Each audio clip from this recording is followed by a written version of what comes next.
before we remove the promise, there is a poster on that, which was sent by Gilgal. How many of you meditated upon that poster for Christmas? Christmas நாளிலே கில்கால் சபைக்காக நம்முடைய கில்கால் சபை குரூப்ல வாழ்த்துதல் poster அனுப்பப்பட்டது. எவ்வளவு பேர் அந்த poster இருக்கிற காரியங்களை தியானித்தீர்கள்? What is it written there? அதில் என்ன எழுதப்பட்டிருக்கிறது? The first line. முதலாவது வரி. God. என்ன எழுதப்பட்டிருக்கிறது?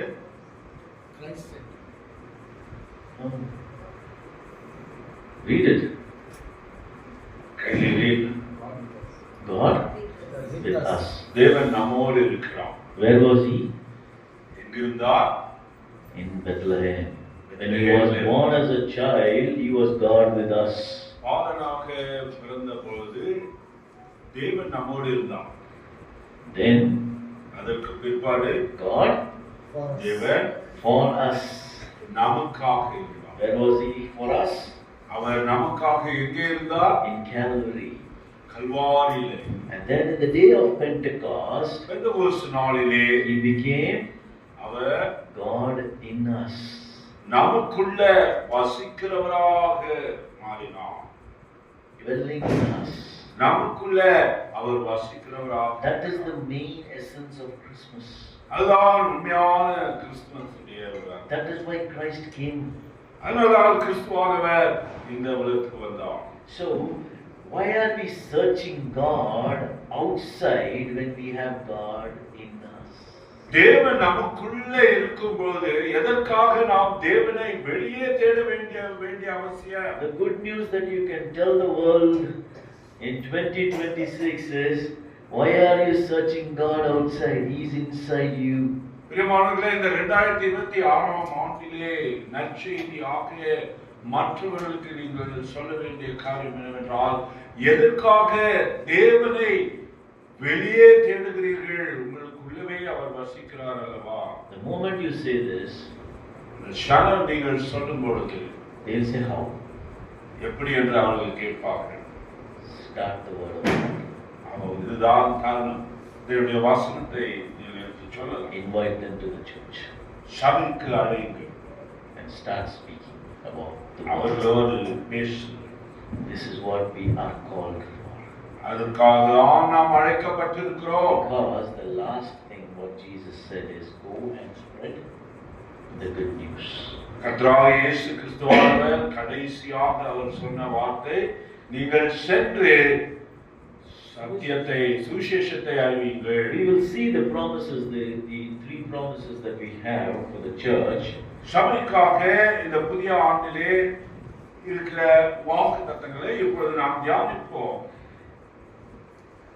The first promise, முதலாவது வாக்குத்தத்தமானது Romans 8, ரோமருக்கு நிருபம் 8ஆம் அதிகாரம் 28. 28ஆம் வசனம்.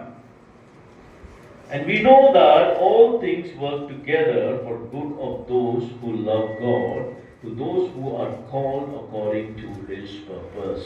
அன்றியும் அவருடைய தீர்மானத்தின்படி அழைக்கப்பட்டவர்களாகிய தேவனிடத்தில் அன்புகளுக்கு சகலமும் நன்மைக்கு ஏதுவாக நடக்கிறது என்று அறிந்திருக்கிறோம். Let us read it together. நாம் யாவருமாய் சேர்ந்து வாசிப்போமா? And we know that அவருடைய all things work together for the தீர்மானத்தின்படி good of அழைக்கப்பட்டவர்களாகிய தேவனிடத்தில் அன்புகளுக்கு according to His. சகலமும் நன்மைக்கு ஏதுவாக நடக்கிறது என்று அறிந்திருக்கிறோம். The second verse, இரண்டாவதாக Philippians பிலிப்பியர்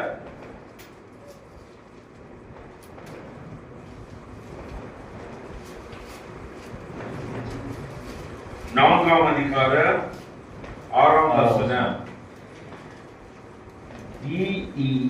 Let us read it together. சேர்ந்து வாசிப்போம். நீங்கள் Anxious for nothing, but in everything by prayer and supplication with thanksgiving, let your requests be made known to God. And finally, கடைசியாக Joshua chapter 1, யோசுவாவின் புத்தகம் 1ஆம் அதிகாரம்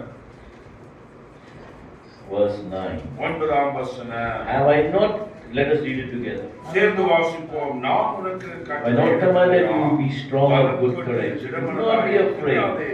Do not be dismayed, for the Lord your God is with you wherever you go. Let us pray. ஜெபிப்போமா. Heavenly Father, thank you, Lord, for these promises. Lord, all the promises in the Bible are A and amen for us, Lord. All the promises are there for us to inherit. Help us to inherit these promises, Father. We do not know why these promises, but all the time in this year, help us to ponder and meditate and take the essence and the hidden truth in these words that we will be resonated with this, Father. Lord, open our hearts and minds that we'll be receptive to the Word of God. And Lord, that these words will go inside and work in our lives. Let the words of our mouth and the meditation of our hearts be acceptable to you, my Lord and my Savior, Jesus Christ. Amen. Amen. Romans chapter 8 verse 28. ரோமனுக்கு நிருபம் 8ஆம் அதிகாரம் 28ஆம் And we வசனம். know that all things work together for good of those who love God.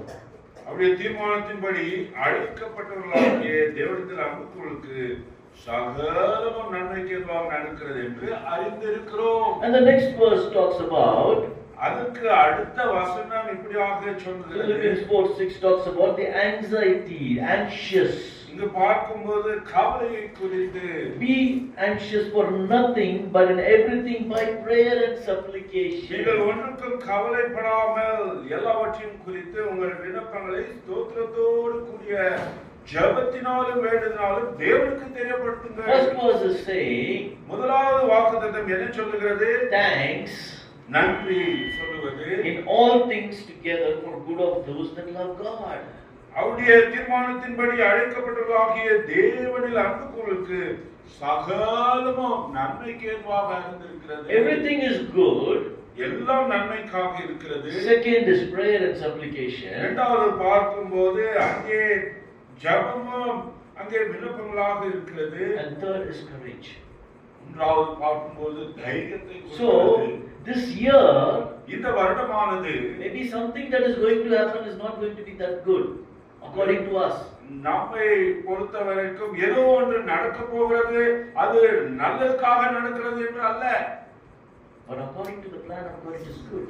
ஆனால் தேவனுடைய தீர்மானத்தின்படி அது நன்மைக்காக நடக்க போகிறது. When something goes wrong, ஏதோ தவறு நடக்கிறது என்றால் don't be anxious. அதற்காக கவலைப்படாதே, Don't stress out. அதற்காக நீ நிந்திக்காதே. That is why God in the beginning itself is telling, if something goes wrong, don't be anxious, don't be stressed out. அதனால ஏதாகிலும் ஆகுமானால் நீ கவலைப்படாதே. Third, மூன்றாவதாக be courageous and bold. நீ அதாவது தைரியமாக இரு என்று Be strong. பலப்பட்டு Do தைரியமாக not fear. பயப்படாதே. Because God has not given us the spirit of fear, but of a sound mind. என்றால் தேவன் நமக்கு பயமுள்ள ஆவியை கொடுக்கவில்லை, மாறாக தெளிந்த புத்தியுள்ள ஆவியை, பலமுள்ள ஆவியை. Now did you see the connection of these three verses? பாருங்க, இந்த மூன்று வாக்குத்தத்தங்களுடைய ஒன்றோடு ஒன்று இணைந்திருக்கிறது. How beautifully these are connecting. All are from different parts of the Bible, but how they get connected. வேதாகமத்திலே வெவ்வேறு பாகத்திலிருந்து இது ஒன்றோடு ஒன்று இணைக்கப்பட்டிருக்கிறது. அது எப்படியாக இணைக்கப்பட்டிருக்கிறது? This is what the promise of God is. இதுதான் தேவனுடைய வாக்குத்தத்தம். God is trying to tell the church there is something that is going to happen, that something in your life which is going to come, but do not be anxious, but be bold and courageous, do not fear. பிரியமானவர்களே, சபைக்காக நம்முடைய ஜீவனுக்காக ஏதோ ஒன்று நடக்க போகிறது என்பதை தேவன் சொல்லுகிறார். பயப்படாதே, திடமனதாயிரு, பலம் கொண்டு திடமனதாயிரு. How beautifully all these verses are woven together. எப்படியாக இந்த மூன்று வாக்குத்தத்தங்களும் ஒவ்வொன்றோடு ஒன்று இணைக்கப்பட்டிருக்கிறது. See, if we have to put this in perspective, இதை நாம் சரியான வகையில் நாம் இதை வைப்போம் என்றால், we can fix this in Joseph's life. யோசேப்புடைய ஜீவியத்தை நாம் முன்பாக வைக்கலாம். Joseph has gone to prison. யோசேப்பு சிறையிலே அவன் சென்றான். As soon as a problem arises like this, இப்படியாக ஒரு பிரச்சனை வரும் பொழுது what we do, நாம் என்ன செய்கிறோம்? anxiety strikes in. நமக்கு கவலை நம்மை அலக்கடிக்கிறது. Pressure goes up. நமக்கு நம்முடைய இருதய துடிப்பு அதிகமாகிறது. Stressed out. நாம் மிகவும் விளையாட்டு போகிறோம். Nowadays, நாட்களிலே people say, ஜனங்கள் சொல்லுகிறார்கள், how do you reduce weight and have a healthy life? எப்படியாக உன்னுடைய வெயிட்டை குறை செய்யும்படியாகவோ நல்ல சுகமான வாழ்க்கையை எப்படியாக வாழக்கூடும்? They said it is not the exercise. அது நீ உடற்பயிற்சி செய்ய வேண்டிய அவசியம் இல்லை. Only 20%. ஒரு 20%. Then it is not the food. அதுக்கு பிற்பாடு சாப்பாடும் அல்ல, உணவும் அல்ல. It's only 30%. அது 30%. They say, இன்னுமா சொல்வது, no chronic stress. No chronic stress. Tension. எந்த விதமான டென்ஷன் இல்லாமல் இருக்கணும். If you are having a stress-free life, you have a mind which is free. எந்த விதமான உனக்கு பிரச்சனை இல்லாத ஒரு ஜீவியம் இருக்குமே ஆனால் உன்னுடைய எண்ணமானது திடமாக இருக்கும். You get sleep. நல்ல தூக்கம் கிடைக்கும். And your body needs the recovery. உன்னுடைய சரீரம் கூட அது சரிபட வேண்டும். That's how you become healthy. அப்படியாக தான் நீ சுகமாய் காணப்படுவாய். How many of us are having that kind of a lifestyle? அப்பேற்பட்ட ஒரு வாழ்க்கையை எவ்வளவு பேர் நாம் வைத்து இருக்கிறோம். We stress for unnecessary things. நாம் தகாதவைகளுக்காக நாம் மிகவும் கவலைப்படுகிறோம். We stress for tomorrow. நாளைக்காக கவலைப்படுகிறோம். What is going to happen? என்ன நடக்கும் என்று எதற்காக கவலைப்பட வேண்டும்?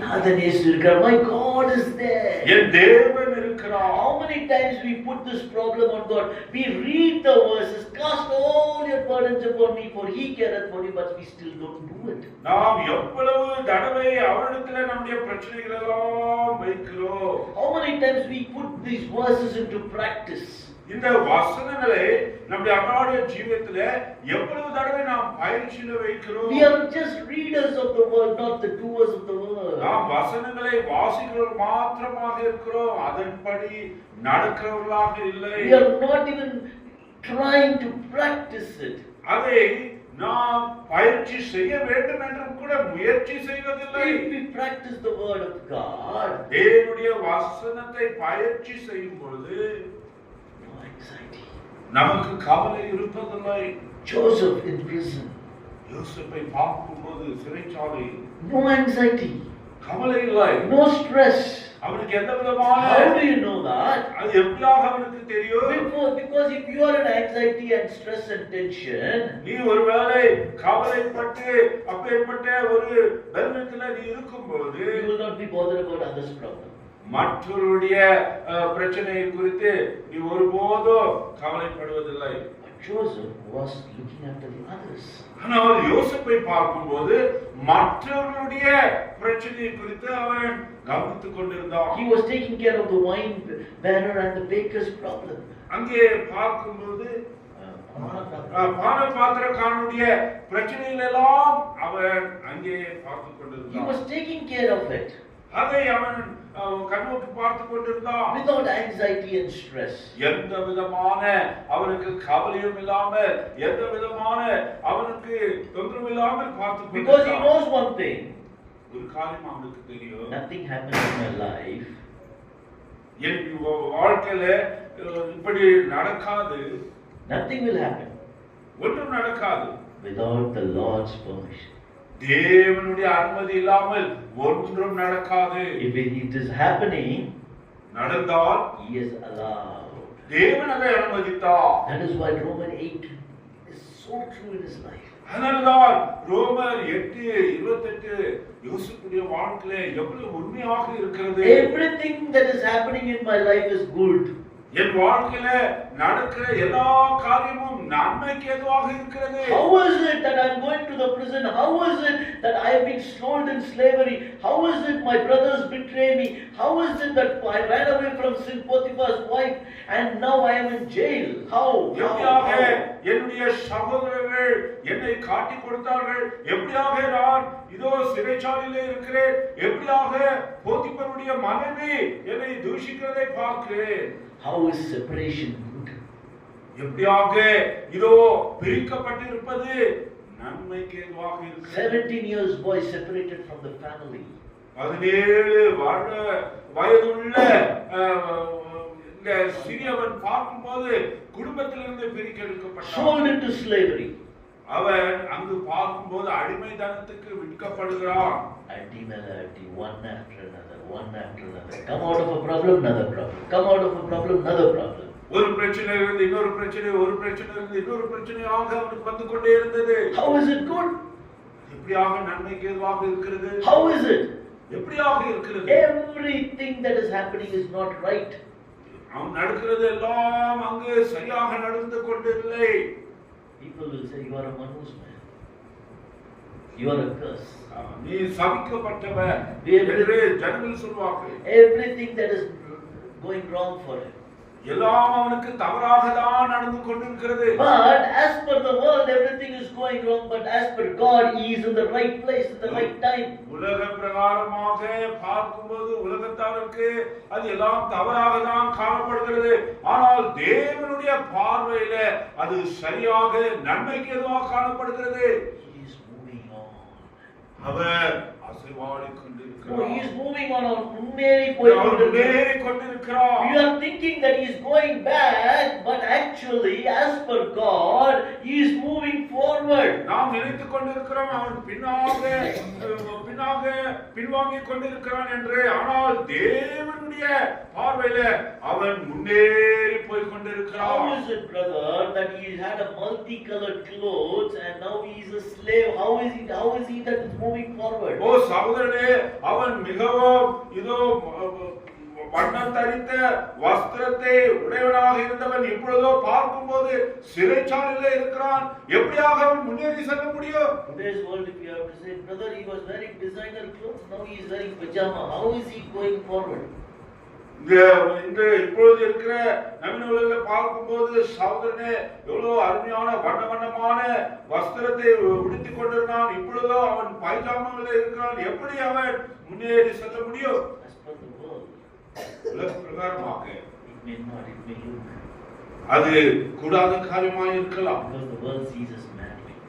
ஏனென்றால் உலகமோ நம்மை பைத்தியமாக பார்க்கிறார்கள். நோவை பார்த்து நகைத்தார்கள். நம்மை பார்த்து நகைப்பார்கள். நம்மை பார்த்து அவர்கள் நிந்திப்பார்கள். Oh, your God is not helping you. உன்னுடைய தேவன் உனக்கு உதவி செய்ய மாட்டாரா? Where is your faith? உன்னுடைய விசுவாசம் எங்கே? Dear child of God, தேவ பிள்ளையே, everything happens for the good of them that love God. தேவனில் அன்பு கூறுவதற்கு சகலமும் நன்மைக்கு ஏதுவாக நடக்கிறது. That is faith. அதுதான் விசுவாசம். Is happening good. இது எனக்கு நன்மைக்காக நடக்கிறது. Slavery is good. இந்த சிறை வாழ்க்கையானது அடிமைத்தனமானது எனக்கு நன்மைக்காக தான். Separation is good. பிரிக்கப்படுவது நன்மைக்காக தான். Jail is good. சிறை நன்மைக்காக தான். Because ஏனென்றால் in the dungeon only அந்த குழியில் இருந்துதான் I have kept the key for you to meet that. பாரோவை சந்திக்கும்படியாக உனக்கு திறவுகோலை அங்கே நான் வைத்திருக்கிறேன். So he knew it.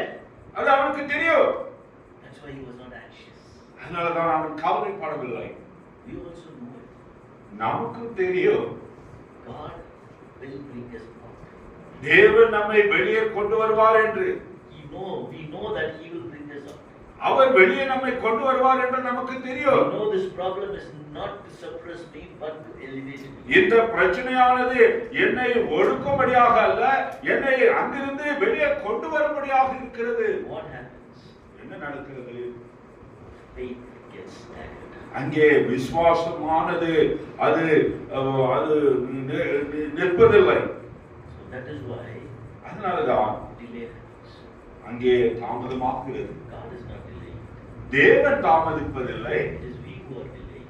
நாம் தான் தாமதிக்கிறோம். The more faster you hold it, the faster you get. எவ்வளவு துரிதமாய் நீ பிடிக்கிறாயோ அவ்வளவு துரிதமாய் உனக்கு கிடைக்கும். The lesser anxiety, the faster you move forward. குறைந்த கவலை இருக்கும்போது எவ்வளவு வேகமாக நீ முன்னேறி செல்ல முடியும். No anxiety, much faster. கவலை இல்லாமல் இருந்தால் இன்னும் அதிகமாய் போக முடியும். Why worry? எதற்காக கவலை? By worrying can you increase அந்த your height? கவலை படுவது நிமித்தம் உன்னுடைய உயர்வை நீ அதிகரிக்க கூடுமா? Can you do something with your problem by worrying? நீ கவலைப்படுவதனால உன் பிரச்சனைக்கு ஏதாவது ஒரு முடிவை காண முடியுமா? Why does Satan brings worry? பிசாசானவன் எதற்கு கவலையை கொண்டு வருகிறான்? Once you are happy, நீ சந்தோஷமா இருக்கும்போது what you will do? நீ என்ன செய்வாய்? You start praising God. நீ தேவனை துதிப்பாய். When you praise God, what happens? நீ தேவனை துதிக்கும்போது என்ன நடக்கும்? God is happy.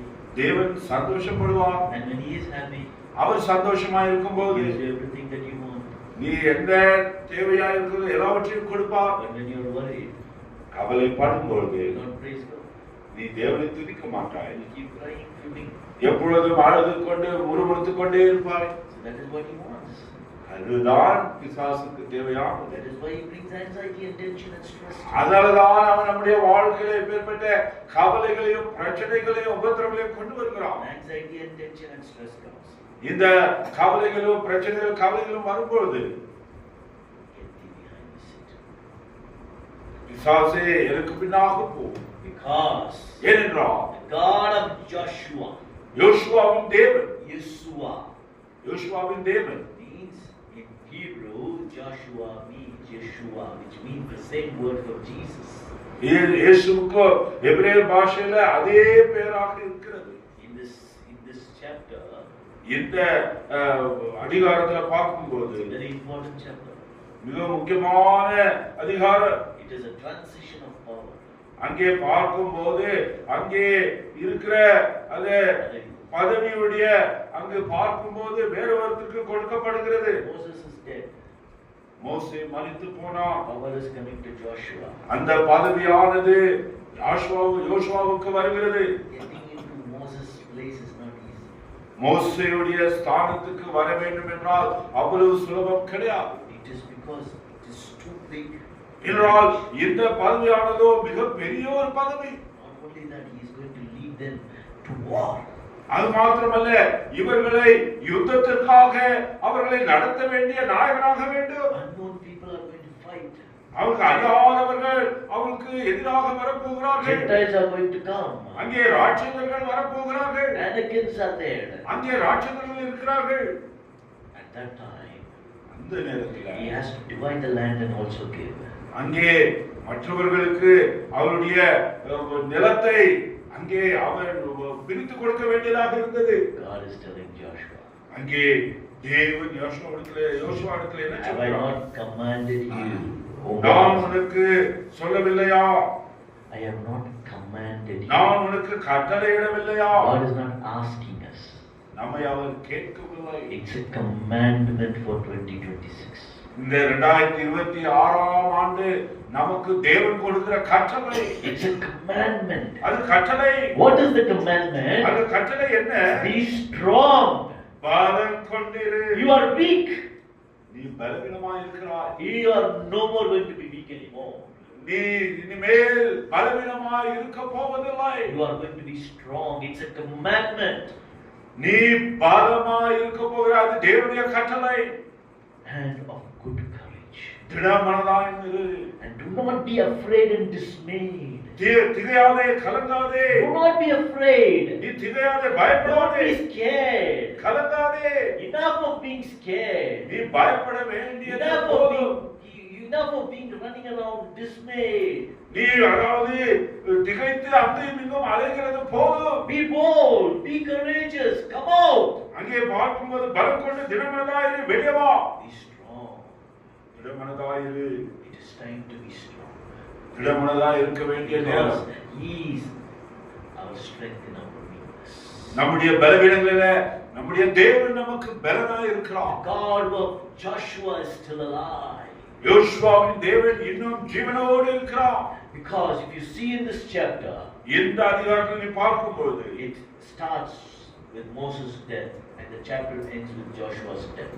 இங்கே மோசேயுடைய மரணத்தோடு ஆரம்பிக்கிறது, யோசுவாவுடைய மரணத்தோடு முடிக்கப்படுகிறது. You see in the New Testament, ஆனால் புதிய ஏற்பாட்டில் நீ பார்க்கும்போது the new Joshua, புதிய யோசுவாவாக இருக்கிற இயேசு dead but rose again.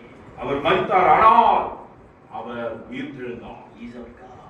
அவர் நம்முடைய தேவன். That is why அதனாலதான் he was born in Bethlehem.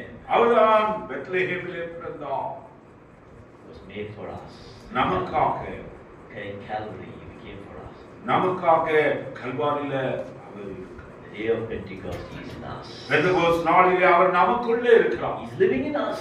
நமக்குள்ளே வசிக்கிறார். So we will not be afraid. அதனால நாம் பயப்படுவதில்லை. He is our God. நம்முடைய அவர் தேவனாக Joseph was இருக்கிறார். not afraid. யோசேப்பு பயப்படவில்லை. He was courageous, bold, facing everything. அவன் திடமனதாய் இருந்து பலம் கொண்டு எல்லாவற்றையும் மேற்கொண்டான். You put me in the pit, but I will still be alive. என்னை குழியில் போட்டாலும் நான் ஜீவனோடு இருப்பேன். You cannot do anything to me. My soul belongs to God. என்னுடைய ஆத்மா தேவனுக்கு உரியதாக இருக்கின்றபடினாலே நீ என்னை ஒன்றும் செய்ய முடியாது. You can hate me.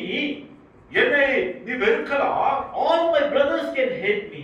என்னுடைய எல்லா சகோதரர்களும் You வெறுக்கலாம். can strip my clothes and make me half naked and throw me into the pit and eat the food that I brought and sit and enjoy the food that I brought in front of me when I am in agony and pain. நான் மிகவும் வேதனையோடு வலியோடு இருக்கும்போது நான் கொண்டு வந்த ஆகாரத்தை நீங்கள் இடத்திலிருந்து எடுத்துக்கொண்டு என்னுடைய வஸ்திரத்தை எல்லாம் கலைந்து போட்டு நீங்கள் இருக்கலாம்.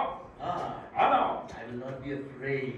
நான் பயப்படவில்லை. Because I have started moving towards my destiny.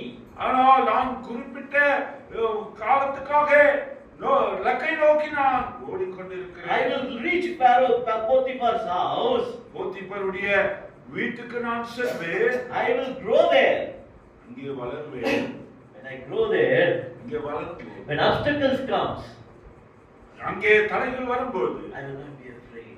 நான் பயப்படேன். I will do the right thing. I will not fear. சரியானதை நான் செய்வேன். நான் பயப்படவில்லை. Who are you, Potiphar's wife? I will not fear you because my God is inside me. போத்திபர் மனைவியே நீ யார்? நான் பயப்பட மாட்டேன். எனக்குள்ளே என் தேவன் இருக்கிறார். I will not be afraid of the jail. சிறையை பார்த்து நான் பயப்படேன். Because that dungeon is where it is leading me to where I have to be. அந்த சிறைதான் நான் எங்கே இருக்க வேண்டுமோ அங்கே அது என்னை நடத்துகிறதாக இருக்கிறது. When the brothers come to him, அதனால்தான் அவனுடைய சகோதரர்கள் மறுபடியும் அவனிடத்தில் வரும்போது you meant it for evil. நீ தீங்குக்காக நீ நினைத்தாய். God made it for good. ஆனால் தேவனோ நன்மைக்காக அதை செய்தார். How can you say it? அதை எப்படியாக நீ சொல்ல You முடியும்? need to have courage. உனக்கு தைரியம் இருக்க You வேண்டும். need to be not afraid. நீ பயப்படக்கூடாது. Not be dismayed. நீ திகையாமல் இருக்க Dear வேண்டும். church, ஓ சபையே, this morning, early hours of 2026, இந்த 2026 ஆண்டின் அதிகாலையிலே be strong. பலம் கொண்டிரு. Wherever you are weak, be strong there. எந்தெந்த இடத்துல பலவீனமாய் Do இருக்கிறாயோ not be பலம் கொண்டு. afraid. பயப்படாதே. Don't be afraid. பயப்படாதே. Do not be dismayed. திடமனதாயிரு. God is with you. தேவன் உன்னோடு கூட இருக்கிறார். God of Joshua is with you. யோசுவாவுடைய தேவன் உன்னோடு The கூட King of இருக்கிறார். Kings is with you. Rajathi Rajan The உன்னோடு கூட Lord of இருக்கிறார். Lords is with you. தேவாதி தேவன் The உன்னோடு கூட Creator இருக்கிறார். of heaven and earth is with you. வானத்தையும் பூமியும் படைத்தவனோடு கூட Do இருக்கிறார். not be afraid. பயப்பட I வேண்டாம். will face everything. I will press towards the mark of the high calling. I have a goal to go. நான் எல்லாவற்றையும் நான் மேற்கொள்வேன். எனக்கு குறிப்பிட்டு வைத்திருக்கிற பரம அழைப்பின் பந்தயத்தை நோக்கி ஓடுவேன். I will not have stress, no anxiety and stress in my life. என்னுடைய வாழ்க்கையில கவலைகள் பிரச்சனைகள் இருக்காது. Because everything that is happening in my life is happening for good. என்னெல்லாம் நடக்கிறதோ நன்மைக்கு ஏதுவாக என் ஜீவனில் நடக்கிறது. My God. என் தேவன். Thank you. நன்றி ஆண்டவரே. Thank you, Lord. நன்றி தேவனே. With these thoughts, இந்த எண்ணங்களோடு with this new year, இந்த புதிய வருடத்தில் நாம் பிரவேசிப்போம். I will not be afraid. நான் பயப்படேன். I will strength. My strength comes from the Lord which made heaven and earth. வானத்தையும் பூமியையும் படைத்த கர்த்தரிடத்திலிருந்து எனக்கு ஒத்தாசை Wings வரும். cometh my help. எனக்கு ஒத்தாசை எங்களிடத்தில் வரும். My help cometh from the Lord which made heaven and earth. வானத்தையும் பூமியையும் படைத்த கர்த்தரிடத்திலிருந்து எனக்கு ஒத்தாசை வரும். Why will I be afraid? நான் எதற்காக பயப்படேன்? I have the strength of God. தேவனுடைய பலம் எனக்கு இருக்கிறது. Everything is happening good. எல்லாம் நன்மைக்கு எதுவாக நடக்கிறது. I have no anxiety and stress. எனக்கு கவலை இல்லை. I will move forward because I can pray and give all my anxiety and supplication in prayer. நான் முன்னேறி செல்வேன். ஏனென்றால் நான் ஜெபிப்பேன். எல்லா கவலைகளையும் வேண்டுதலாலும் விண்ணப்பத்தினாலும் தேவனுக்கு தெரியப்படுத்துவேன். Let us strengthen ourselves in prayer. அப்படியாக நம்மை ஜெபத்தில் பலப்படுத்துவோமா? Prayer and worship ஜெபமும் ஆராதனையும் gives us strength. நமக்கு பலம் கொடுக்கும். அப்படியாக ஜெபிப்போமா? மகாபரிசுத்தமுள்ள எங்கள் அன்புள்ள ஜீவனுள்ள நல்ல தாவத்தில் இந்த புதிய வாழ்த்துல புதிய வாக்கு தத்தங்களோடு புதிய